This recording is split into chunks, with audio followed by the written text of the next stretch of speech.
Hello hi नमस्कार, स्वागत आहे तुमचं पुन्हा एकदा माझी नवीन आणि छानशा मिनी ब्लॉगमध्ये. तर मग कसे आहात तुम्ही? बरे असताना मस्त असताना. तर मग तुम्हाला माहीतच असतं माझी प्रेग्नेन्सी आता चालू आहे, तर मग 8 मंथ.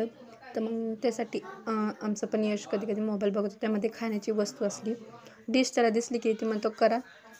तर मग चला मी पण आज मोमोज करते. मग त्यासाठी तुम्ही पण पहा, मी आधीच ही मैदा तिमून ठेवतं आणि ही शिमला मिरची कांदा आणि पानकोबी होतं, ही चांगलं बारीक चिरून घेतलं आणि त्याला तेलामध्ये चांगलं फ्राय करून घेतलं. आणि त्यासाठी आता चटणी करायसाठी मी घेतले टमाटर चांगले 2 असे उकळून घेतले. तर त्याचा छिलका ते काढून घेतला आहे आणि त्याला मिक्सरमध्ये बारीक करून आधी कढई ठेवली. कढईमध्ये जिरी ही टाकली आणि मग त्यात टमाटरची प्युरी ती टाकली.